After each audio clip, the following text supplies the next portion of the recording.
Hi friends, उम्मीद करता हूँ कि आप सब लोग बहुत अच्छे से हो।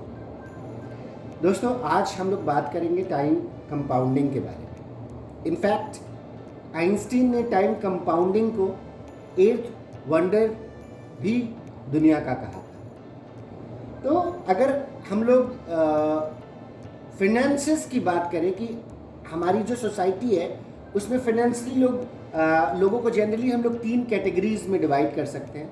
पुअर लोग, मिडिल क्लास या रिच क्लास।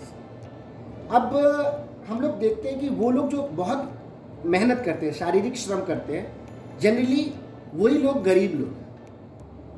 और वहीं दूसरी तरफ जो लोग दिमागी तौर पे काम करते हैं, प्रोफेशनल्स, कोई जॉब करने वाले लोग या कन्वेंशनल बिजनेस करने वाले लोग, ये वो लोग हैं जो मिडिल क्लास लोग हैं। जबकि रिच लोग वो लोग हैं जो इन दोनों कैटेगरी के लोगों को अपने लिए काम पे रखते हैं। यानी कि वो लोग काम करने से ज्यादा काम करवाने में बिलीव करते हैं। यानी कि अगर देखा जाए तो वो अपनी टाइम को लेवरेज करते हैं, जिस वजह से वो अपनी लाइफ में बहुत आगे निकल जाते हैं एक आम आदमी की कंपैरिजन में।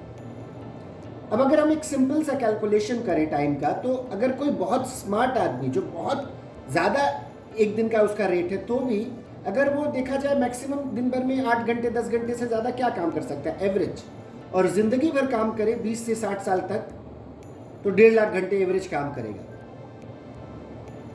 जबकि अगर एक बिजनेसमैन, हमसे फॉर एग्जांपल किसी भी बड़े बिजनेसमैन की बात करें, रिलायंस ग्रुप की बात कर ले, मान लीजिए रिलायंस ग्रुप में 10,000 एम्प्लॉयज़ हैं और वो 10 घंटे भी एवरेज काम करते हैं, तो 1 लाख घंटे रिलायंस ग्रुप के लिए रोज क्रिएट हो रहा है, रोज काम हो रहा है।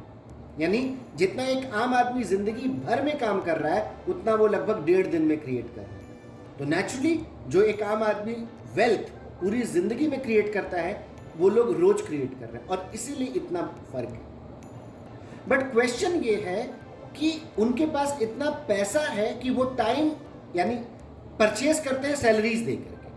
तो हमारा जो कॉमन पीपल जिसे कहते हैं, वो लोग इतना पैसा तो नहीं रखे हैं कि सैलरी दे करके इतनी सारे लोगों की टाइम परचेज कर सके और अपने आप को रिच बना दे टाइम लेवरेजिंग के थ्रू। तो व्हाट टू डू? तो दोस्तों, ऐसे में मैंने मेरी फाइनेंशियल इम्यूनिटी डेवलप की थ्रू नेटवर्क मार्केटिंग बिजनेस। क्योंकि नेटवर्क मार्केटिंग बिजनेस वो बिजनेस प्लेटफॉर्म है जहां पे कोई भी आम और खास आदमी अपने आप को ट्रेंड और एजुकेट करके इस टाइम लेवरेजिंग के कंसेप्ट को यूज करके एक बहुत बड़ी वेल्थ क्रिएट कर सकता है बहुत कम टाइम में। बट दोस्तों, समझने वाली बात यह है कि आप इसको पूरी तरीके से समझें एंड फिर इस पे प्रॉपरली वर्क करें। जनरली नेटवर्क मार्केटिंग का नाम आते ही 99% लोग अपना दिमाग बंद कर देते हैं, और इसका रीज़न ये होता है कि ज़्यादातर लोग किसी खराब एक्सपीरियंस के साथ अपने आप को कनेक्ट कर लेते हैं। लेकिन दोस्तों, वही चीज़ है कि आपको प्रॉपरली समझने की ज़रूरत है, और एक बार आपने समझ लिया तो आपको ये ब्यूटीफुल कंसेप्ट नज़र आएगा और आपको इससे अच्छा कुछ समझ में ही नहीं आएगा। कैसे? देखिए, जैसे एक बिजनेसमैन सैलरी दे करके टाइम परचेज करता है, टाइम मल्टीप्लाई करता है और रिच हो जाता है। नेटवर्क मार्केटिंग बिजनेसेस में हम अपॉर्चुनिटी दे करके बिजनेस पार्टनरशिप क्रिएट करते हैं, एंड ग्रेजुअली जैसे जैसे हमारे नेटवर्क का साइज बढ़ता है, हमारे नेटवर्क में आए हुए लोग ट्रेंड होते हैं और काम करते हैं, हम टाइम लेवरेजिंग के थ्रू रिच होते चले जाते हैं। से फॉर एग्जांपल मैं अगर अपनी बात करूं, मान लीजिए कि मेरी ऑर्गेनाइजेशन में 1000 लोग हैं और वो 1000 लोग एवरेज इस बिजनेस को पार्ट टाइम में बिल्ड कर रहे हैं और 5 घंटे भी काम करते हैं। तो आप देखेंगे 1000 लोग 5 घंटे इस बिजनेस में दे रहे हैं, तो 5000 घंटे रोज क्रिएट हो रहा है मेरे बिजनेस में, जो कि मैं कभी नहीं कर सकता। तो यहां पे हमने टाइम कंपाउंडिंग कर ली। दूसरी चीज स्किल कंपाउंडिंग।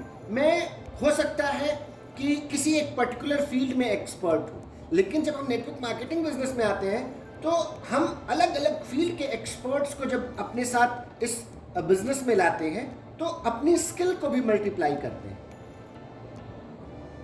तो इस तरीके से अपनी स्किल को मल्टीप्लाई करते हुए, अपनी टाइम को मल्टीप्लाई करते हुए, लेवरेज करते हुए हम एक्स्ट्रा ऑर्डिनरी सक्सेस बहुत कम टाइम में अचीव कर लेते हैं। बस एक चीज का ध्यान देना होता है कि हम नेटवर्क मार्केटिंग बिजनेस को अगर शुरू करें तो कंपनी का चुनाव बहुत सोच समझ के करें। अब क्वेश्चन आता है कि कौन सी कंपनी सही और कौन सी कंपनी गलत। तो मैं बस सिंपली कहूंगा, आप गूगल पे जाइए या जैसे भी इंडिया में जो भी इंडियन डायरेक्ट सेलिंग के लिए लॉज हैं गवर्नमेंट ऑफ इंडिया की तरफ से, आप चेक करिए कौन सी कंपनी उनको प्रॉपरली फॉलो कर रही है, that is right company. Indian direct selling association के जो भी नॉर्म्स हैं, कौन सी कंपनी उसको फॉलो कर रही है, that is right company. And दोस्तों, मैं अगर मेरे पर्टिकुलर केस में मैं बात करूं तो मेरे केस में ये एमवे था। ईयर 2000 में मैंने एमवे के साथ अपनी एंटरप्रेन्योरियल जर्नी शुरू की और आज मैं यहां तक पहुंच पाया हूं। मैं बस ये चीज कहना चाहूंगा दोस्तों, बहुत सारे लोगों को मैं जानता हूं जो शायद बहुत अच्छा कर सकते थे, लेकिन वो इसलिए नहीं कर पाए क्योंकि उनका माइंडसेट बहुत कंजर्वेटिव था।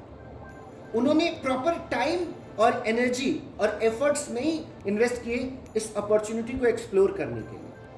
दोस्तों, ग्रेजुएट और पोस्ट ग्रेजुएट होने में भी एक बच्चे को 20-24 साल का समय लग जाता है, यानी कि वो 24 साल तक इंतजार करता है, तब जाकर के उसको एक छोटी बड़ी जॉब मिलती है। यहाँ पे अगर हम ये मान लें कि 2 से 5 सालों का एक पीरियड है जहां पे हमने आपको डेवलप करना है और कंसिस्टेंटली उस बीच में हम अपने आप को डेवलप करते हुए अपने बिजनेस पे काम करते रहें, तो हमारी सक्सेस को कोई ग्रो नहीं कर सकता। और मैं ये कहूंगा कि 5 साल बनाम 50 साल, ज्यादा नहीं होगा। तो एक बार जरूर इस अपॉर्चुनिटी को खुले दिमाग से ठीक से समझिए।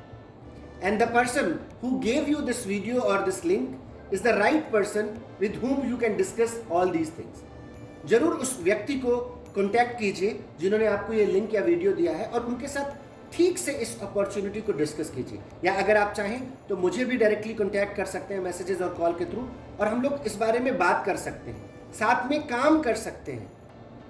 दोस्तों, मैंने बस एक काम किया था कि जो डिसीजन 21 साल पहले लिया, लाइफ में चाहे जो भी सिचुएशन आई उस पर क्विट नहीं किया। तो रतन टाटा कहते हैं मैं सही डिसीजन नहीं लेता, लेकिन एक बार डिसीजन ले लेता हूं तो उसको सही साबित करता हूं। तो आप भी एक बार इस अवसर को बहुत अच्छे से एक्सप्लोर करिए, इस अपॉर्चुनिटी को बहुत अच्छे से समझिए, फिर डिसीजन लीजिए। लेकिन एक बार अगर आपने डिसीजन ले लिया है या लेने जा रहे हैं तो डिसीजन लेने के बाद फिर रीथिंक मत करिए, अपने डिसीजन को सही साबित कीजिए। आप सभी लोगों का फाइनेंशियल फ्यूचर ब्राइट हो, ये शुभकामनाएं है मेरी। और हम लोगों का मिशन ही यही है कि हम लोग साथ में मिलकर काम करें और एक दूसरे को सपोर्ट करें उनके फाइनेंशियल फ्यूचर को ब्राइट करने में। So wish you very all the best. Thank you very much.